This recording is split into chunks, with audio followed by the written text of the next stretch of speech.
Okay lang daw. O, sige. Bigyan mo ako ng few minutes, sir. Sir, ano pangalan ng tindahan mo? Wala sa labas, sir eh. K4G po. Ano po? K4G. K4G. Dito po tayo sa palengke ng Subic, Zambales. Si sir po ako ay isa sa mga suki niya. Dito po ako namimili ng container ng mantika, asukal, ano ba yun? Suka, ano pa ba? Mantika, harina. So, I found him as the cheapest retailer and wholesaler ng paninda sa tagal kong pagtitinda. Si sir ang pinakamura at umulan, bumagyo, marami akong video, sige kakabit-kabit ko mamaya. Hindi alam ni sir, binibidyo ko siya. Sir, basically ano po mga paninda natin? Itlog, ano pa ba? Itlog, mantika, mga ano, cornstarch, plastic, harina, opo. At asukal. sir, anong oras kayo nagbubukas?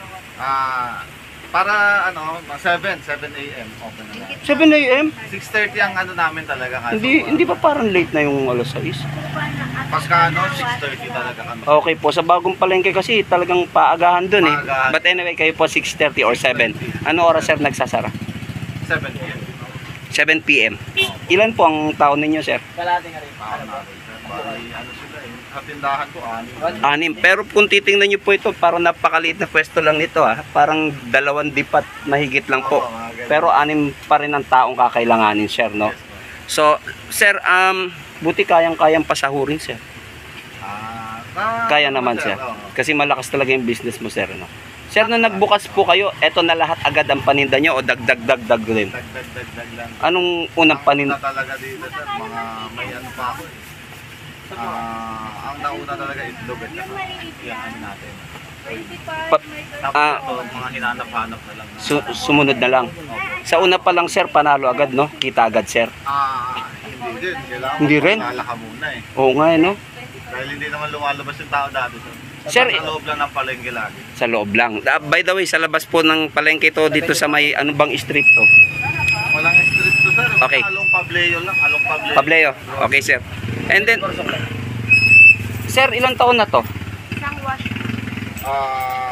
Magtatatlong taon. Magtatatlong taon. Pero parang nung 2 years ago, nung nagsimula ako mamili dito, ang dami na agad namimili na sir, no? Nung nag-umpisa po kayo, magkanong kailangang puhunan? Umpisa, nung umpisa ha? Sa estimate ko lang. Kasi namili pa ako dati nung umpisa talaga, namili pa ako ng mga rin. Kasi kala ko ayun lang. Okay, mag-mimit karne? Tanay, ng frozen. Bakit ka na-switch, sir? Mas mabilis yung... Yun. Tapos mas mabigat ang equipments ng meat, sir. Oo. Kasi... Ito tray lang. Tapos yung truck lang. Ano nga lang, sir, ang mga ano dito, no? Ang mga ginastosan ni sir dito siguro mga lamesa.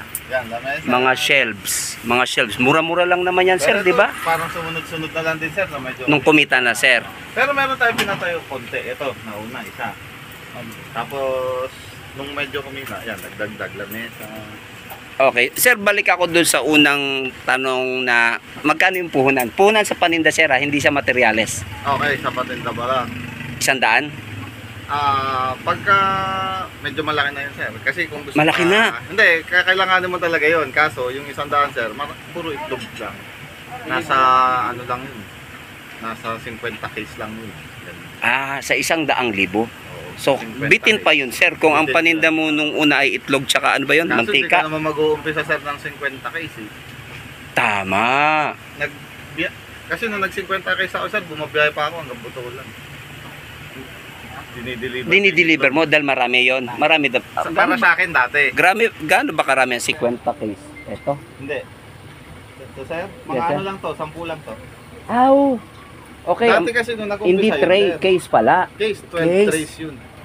Yung itlog, sir, pagka ano ba yung binili nyo yan? Kayo na magsasizing or Hindi, sir, nakasizing. Nakasizing na. Good. Pero sa 100,000, itlog pa lang yun. Patay ang nag-umpisa ako nun, sir, nasa 50 hanggang 60 case yun. Ngayon, parang nasa ano na lang yun, 30 hanggang 40 case. Ibig sabihin, napakalaki ng tinaas. Pero still recommended po sa kung mag-umpisa, sir, pwede na yun. Mga 100 to 150 kung mag-umpisa. So, sir, sa balik ulit, sa suma total nung nag-umpisa ka, mga magkano yung material, hindi materials, paninda mo, sir? Lahat. Nasa 200 lang. 200,000. Kasama naman dito. Okay, so umpisa yun. Ngayon sir, after 3 years, na punong-puno po kasi si sir eh. Punong-puno po yung pwesto niya. Buti nga kumakasya kayo dito sir eh, no? Sir, ano lang, approximate mo lang sir. Sa ngayon, magkano naabutin? Million na sir. Wala Siyem- naman sir. Wala? Mahirap na sir. Mahirap magsalita. Kasi nahiya siya, konti lang. nahiya siyang sabihin eh. Pero approximately siguro po ganun. Tapos, yung materials po na gagamitin nyo, mostly po shelves. Ayun po mga shelves lang. By the way, another idea yun kay Sir, no, yung from Plan A, frozen meat, at na-ship siya sa, ano kayang tawag sa mga ano na to, no? Sa ngayon sir, Sa ang mga pwede paninda lang na sa to. BIR nito, variety. Variety. Pero pwede ka nang pumasok sa agri nila sir kung may itlog at ano ka. Kaso kasi nung time na Open ka, Sir. wala tayong siguradong paninda, kaya nag-variety na lang. Paano yun, Sir, kung 3 years ago, that was 2021? Agri nyo sir, ganun pa rin. Paano yun? May ano ba pa ba nun? May pandemya pa ba yun? Medyo ano pa yun, Patapos medyo na. mahigpit pa. Mahigpit pa. Yun. Ano na yung tao nun, nakakalabas na, hindi na kailangan ng ano. Anong pinaka-saleable na paninda, Sir, na pagkakitaan? Mantika, sugar, itlog, Ito sir, dalawa, itlog mantika. itlog mantika talaga, no? And then, Sir, gaano kahaba ang shelf life ng itlog? Pagka fresh galing farm sir, at least 2 weeks. Pero siyempre 2 kami, weeks? ang pinapangako ko lang 1 week. 1 week lang. Pero yun lang talaga kasi sa farm, hindi rin kami pinapalitan dahil. Hindi papalitan. Pero parang ang bilis ng turnover ng itlog nyo, Sir, no? Takbo na takbo. Grabe pong tao dito mamili. Napakadami po. Every, Yun po.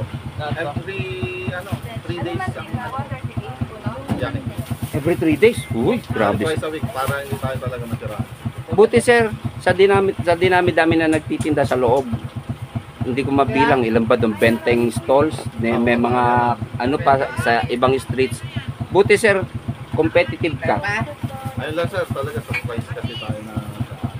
Talagang mababa ang price mo, Sir. Pero dati nung nag-umpisa talaga hindi lumalabas dito kasi hindi pa kami kilala. Sa unang ilang buwan, Sir, 3 months, kita, lugi, tabla. At least ano sir, at least a year talagang halos bumibreak even lang. Eh, sakit yun, Sir, ah. Okay lang sir, at kasi dati meron naman akong karnihan sa ano. So ito talaga. Okay. Pero ibang senaryo na yung karnihan, Sir. Sir, Pero yun talaga halos 1 year bumibreak even ka lang. masakit yun, Sir. Hanggang makilala. Sir, ang kuryente mura lang. Dito mura lang sir. 1,000, wala pa. Pagka hindi nakasaksak yung rep sa loob, wala pa. Pero walang kinalaman yung rep sa business mo, Sir. Wala sir. Wala. Dati lang kasi ngayon ginagamit lang. So, ang ano lang po nila, hindi ko napapakita, no? Ilaw sa labas, isa, dalawa siguro. Tapos ilaw sa loob, dalawa kaya. Electric fan, syempre, pag mainit. Ano po Nasa ulit? ano lang yan sir, nasa 5 to 800. 800 na po, maliit lang Yun po. ang maximum na ano natin. And then, Sir, okay lang po sagutin o hindi. Upa. Ay, ano po, sa pamilya ko namin. Ayun lang, kita mo. Yun ang mabigat doon. Kasi kung approximately, Sir, Ang alam ko sir, 15,000 ang mga katabing pwesto dito. pero mo, medyo mura-mura, Sir, di ba? Kung 15,000. Kasi, Sila dito, alam ko mga 15,000. 15 po. Pero malaki po ito. Para sa akin, kung tagumpay ang business mo at nasa palengke, yung 15,000, kayang-kayang, kung halimbawa si Sir, nag-uupa siya, kayang-kaya niya. Kayang-kayang bumayad ng ilaw, ng tao, 6, kahit uupa ka rin, rental, 15. Tingin ko, kayang-kaya ni Sir. Sisiw sa kanya. Sir, sa 3 taon, ano na i-provide ng business mo sa'yo? Sa 3 taon? Yes, Sir. Nakabili ka ng house and lot, kotse, Raptor. Meron na ako, ano sir, sa dati pang, hindi pa kasi dito yun. Ibang business pa. Ito Pero- kasi sir talaga, sa totoo, yung kinikita nito, sa kanya rin ang pupunta pa. Yung kinikita nito, napupunta pa rin. Doon sa pinapaano pa. Oo, Para kasi, mas dumami yung... yes, Sir. So, Yun wala ang, pa tayo talagang ano dito. Okay, pero sir. lumaki naman yun. Yun. Wala pang parang investment. Although yung investment ni Sir sa kinita ng paninda niya, dagdag paninda, investment pa rin, Sir, eh, no? Yun pa rin. Kasi, Sir, nung nagpunta ako dito 2 years ago, hindi pa ito ganong talaga. Hindi pa punong-puno to sir. Ngayon, punong-puno na, Sir. Halos wala ka ng paglagyan, Kasi Sir. naubos sa itlog natin. Okay, Sir. Sir, anong pangalan niyo po, Sir? Glenn Pereira po. Glenn Pereira. Ako po si Papa Joe. Ako po yung nagtitinda ng fried chicken doon sa SM. Salamat sa time mo, sir, ha. Okay, sir. Tapos ayan yung, parang konti yata ng tao ngayon nila. I mean, yung mga tao mo. Yung isa nasa bodega. Si Ganda, yung pinakamagandang maganda. Oh, nasa bodega. Day off. Ito yung mga sumunod yung mga ganda at guwapo. Kaso istabero eh. Ngilingitian lang tayo. Yan po, dito po yan sa Subic Palengke. Salamat po. Say hi, oh, yan. Say hi, oh, yan. Say hoy. Ayan. Apat, no. Yan po. Isang tambak na namimili. Suka, mantika, itlog. Dito po sa Subic. Katabi ng landmark. Ayan po. Isa-interview natin si Bossing sa magandang business niya. Dami yan tao. Yan muna tayo. Sila, dami namimili. 305. Umuulan pa niya na malakas, ha. Kano po? JD. Malakas na ulan yan. Vlog. Say hi to vlog. Saka ako nalalagay, baka magalit si Bossing. 305 po lahat. Ang gaganda pa ng tindero. Oh. Ay, dali siya. Grabe ba? Okay na ba? Nahanap ko ako. Ano yun, wanted daw na boy. Oh, hiring boy. Kasi puro girls po sila. Kita yan. Papala muna natin si Bossing kasi baka magalit. Saka tatlong bago. Oh. 6 na asukal naman. Yung 1/4. Say hi to vlog. Wanted boy, now hiring. Tagal na itong hiring na to eh. Say hi. 10 years. Oo nga eh. Nag-apply ako. Ayaw niya. Tapos wala naman discount pag ikaw karga. Dapat may discount eh. Dito yung mantika, mura. Itlog, mantika. Ay, itlog, mura. Ano pa ba, mga suka. Ayan po. 679. Paalam muna natin kay Bossing to, baka magalit. Ayan, pwesto nila. Walang pangalan, no. Basta yung bahay na dilaw. Yan. Okay. Umuulan. Tapos yan yung model natin. Itlog kalate. Ay! Baha. Yan. Ate, magkano po itlog medium size? Isa po. Isang piraso. Suki natin yan. Mura dito magbili. Bumili ng eggs. Na isang container. Boss, magkano palm container? 18 kilos po, no? Yung ano po, ano ba yung isa? Spring. 1.5. Golden, ginto po ngayon. Ba't nangyari? Taas pala ang spring oil. Palm oil po ay 1 to 20. Although, okay din kasi palm oil gamit natin dahil hindi mabula. Yay. Sana wag tumaas yung palm. Patay tayo dyan. September 18, Wednesday, bumabagyo. Dami pa rin namimili. Diba? Yan po mga paninda niya. Mantika. And asukal. And suka. Suka po. And itlog. Ano pa? Uling. Mga plastic. Ayan po. Ayan yung mga paninda niya. Simple lang. Pero matindi po. Asin, asukal. Basta yan po. Mga basic na mga paninda. Mga basic na paninda. Pero grabe po ang customer. Napakadami.